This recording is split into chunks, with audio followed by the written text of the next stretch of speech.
السلام علیکم ورحمۃ اللہ وبرکاتہ۔ دوستو آج ہم بات کریں گے لبنان کے بارے میں۔ لبنان کا سرکاری نام لبنانی جمہوریہ ہے۔ مشرق وسطی میں مشرقی بحیرہ روم کا ایک اہم عرب ملک ہے۔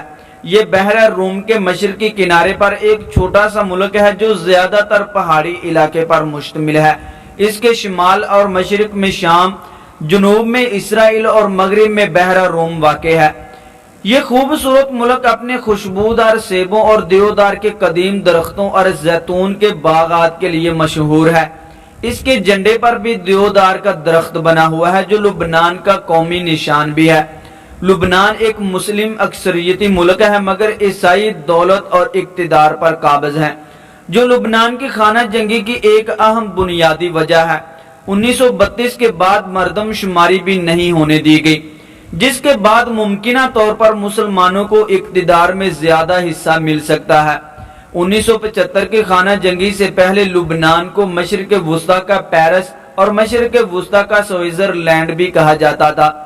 اس وقت لبنان کی بینکاری اور سیاحت اپنے عروج پر تھی۔ دوستو لبنان کی تاریخ کی بات کریں تو لبنان کا تقریباً تمام علاقہ ساحل سمندر سے بہت قریب ہے اور قبل از تاریخ سے آباد رہا ہے۔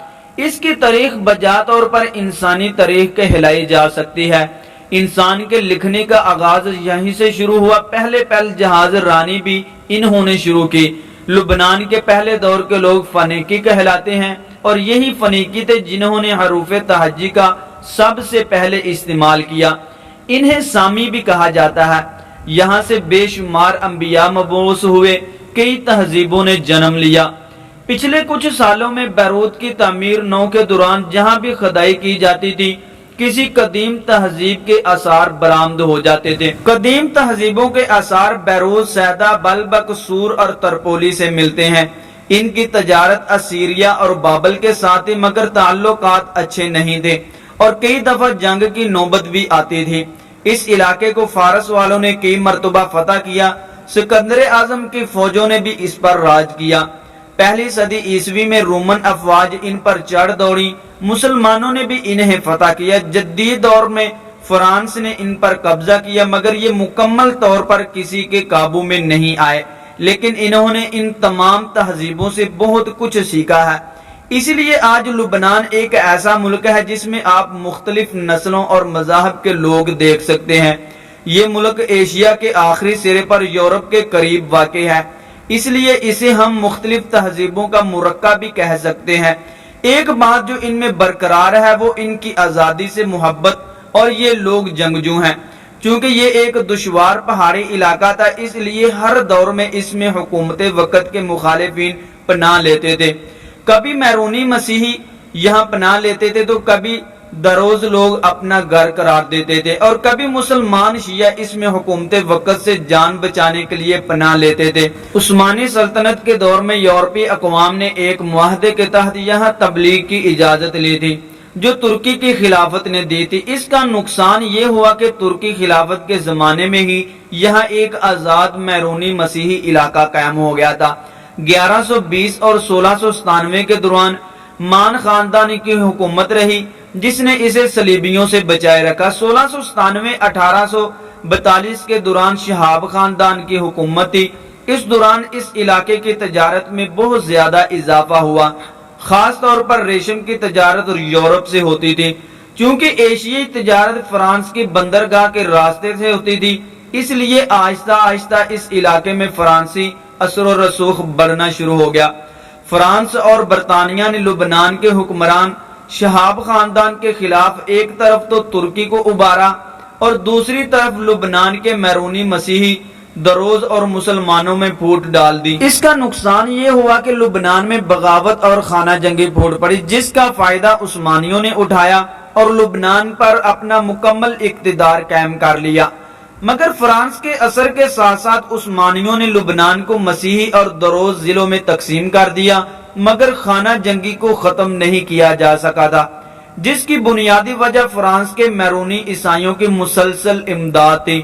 پہلی جنگ عظیم کے بعد عثمانی سلطنت ختم ہو گئی اور لبنان کے پانچوں اضلاع کو جمعیت الاقوام یا لیگ آف نیشنل جو بعد میں اقوام متحدہ بن گئی، یہ علاقہ فرانس کو سونپ دیا گیا۔ فرانس نے حسب سابقہ بیرونی عیسائیوں کو ہر معاملے میں آگے رکھا۔ اس وقت لبنان میں مسلمان 57%، مسیحی 40% اور دروز 3% تھے۔ اقتدار عیسائیوں کو سونپنے کے لیے فرانس نے عیسائیوں کو تو 40% شمار کیا، مگر مسلمانوں کو الگ الگ قوم شیعہ اور سنی میں بانٹ دیا۔ اس کی وجہ سے یوں مسیحی 40%، شیعہ مسلمان 30% اور سنی مسلمان 27% ٹھہرے گئے۔ یہ اعداد و شمار 1932 کی مردم شماری کے مطابق ہے، جس کے بعد آج تک لبنان میں کوئی مردم شماری نہیں ہونے دی گئی، کیونکہ اب مسلمان بڑی واضح اکثریت میں ہیں۔ ان اعداد و شمار کی بنیاد پر فیصلہ ہوا، چونکہ مسیحی اکثریت میں ہیں اس لیے صدر مسیحی ہوگا۔ دوستو یاد رہے کہ لبنان کے قوانین کے مطابق صدر کے پاس ہی اصل طاقت ہوتی ہے، وزیر اعظم اور سپیکر سنی اور شیعہ مسلمان ہوں گے۔ لبنان نے 1943 میں فرانس سے آزادی حاصل کی، جس وقت فرانس پر جرمنی نے قبضہ کر لیا تھا۔ دوستو لبنان بحر روم کے کنارے مشرق وسطی کا ایک چھوٹا سا ملک ہے، جس کا زیادہ حصہ سمندر کے قریب ہے۔ سردیوں میں درجہ حرارت 0 درجہ سینٹی گریڈ تک ہوتا ہے اور بعض اوقات شدید برف ہوتی ہے اور پہاڑ اور درخت برف سے ڈھک جاتے ہیں۔ گرمیاں عام طور پر گرم اور خشک ہوتی ہیں۔ لبنان کا زیادہ علاقہ پہاڑی ہے، صرف وادی بقا کا علاقہ میدانی ہے جہاں زراعت ہوتی ہے۔ اپنے ارد و گرد کے ممالک کی نسبت سے لبنان میں بارش کی سالانہ اوسط زیادہ ہے، جس کی وجہ سے وہ ایک سرسبز شاداب ملک ہے۔ کسی زمانے میں وہاں دیودار کے گھنے جنگل تھے جو کسی حد تک اب بھی پائے جاتے ہیں۔ لبنان میں بعض درخت 5000 سال پرانے ہیں جن کو ایک قومی ورثہ قرار دیا گیا ہے۔ لبنان کے جنوب میں اسرائیل ہے، جس کے ساتھ لبنانی سرحد تقریباً 80 کلومیٹر ہے، اور مشرق اور شمال میں شام واقع ہے جس کے ساتھ لبنانی سرحد 375 کلومیٹر ہے۔ دوستو لبنان کی سرزمین زراعت کے لیے موزوں ہے، مگر زراعت پر انحصار نہیں کرتی۔ انفرادی قوت کا صرف 12% زراعت سے متعلق ہے، جو خام ملکی پیداوار ڈی جے پی کا صرف 11.7% پیدا کرتا ہے۔ صنعت بھی لبنان کے لیے کبھی مناسب نہیں رہی، کیونکہ اس کے پاس خام مال کی کمی ہے اور تیل کے لیے بھی دوسرے عرب ممالک پر انحصار کرنا پڑتا ہے۔ صنعت کا خام ملکی پیداوار میں صرف 21% حصہ ہے، جبکہ وہ 26% افراد کو روزگار فراہم کرتا ہے۔ نتیجن لبنان نے ایشیا کی جگہ خدمات کی پیداوار میں بہت ترقی کی ہے، جیسے بینکاری نظام، سیاحت، تعلیم وغیرہ۔ خام ملکی پیداوار کا 60% پیدا کر کے یہ شعبہ 65% افرادی قوت کو روزگار فراہم کرتا ہے۔ یہ شعبہ بڑا حساس ہے اور خراب ملکی اور بین الاقوامی صورتحال سے فوراً اثر قبول کرتا ہے۔ اس لیے 1975 تک تو لبنان نے بڑی ترقی کی۔ 60 کی دہائی میں لبنان کے دارالحکومت بیروت کو ایشیا کا پیرس کہا جاتا تھا، مگر 1975 کی خانہ جنگی سے اس شعبہ کو برباد کر دیا گیا۔ خانہ جنگی ختم ہونے کے بعد کچھ عرصے میں پھر لبنان نے زبردست ترقی کی، مگر حالیہ لبنان اسرائیلی جنگ 2006 نے پھر لبنان کی ترقی کے عمل کو شدید نقصان پہنچا دیا ہے۔ لبنان دوستو ایک چھوٹا سا ملک ہے، چند گھنٹے میں آپ ملک کے ایک سرے سے دوسرے سرے تک جا سکتے ہیں، مگر یقیناً لبنان مختلف قوموں اور نسلوں پر مشتمل ہے اور اکثر ان کے علاقے بھی الگ الگ پائے جاتے ہیں۔ مثلا جنوب کے علاقے میں 90% شیعہ رہتے ہیں، جبل لبنان میں سنی اور کچھ مسیحی رہتے ہیں، اور بیروت ایک مشترکہ علاقہ ہے۔ لبنان کے 6 حصے ہیں جن کو محافظات کہا جاتا ہے، ہر محافظہ کو ہم صوبہ کہہ سکتے ہیں۔ دوستو آج کی ہماری ویڈیو یہاں تک ہی۔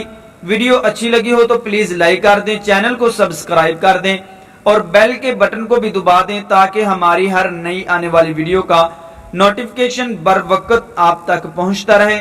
السلام علیکم ورحمۃ اللہ وبرکاتہ۔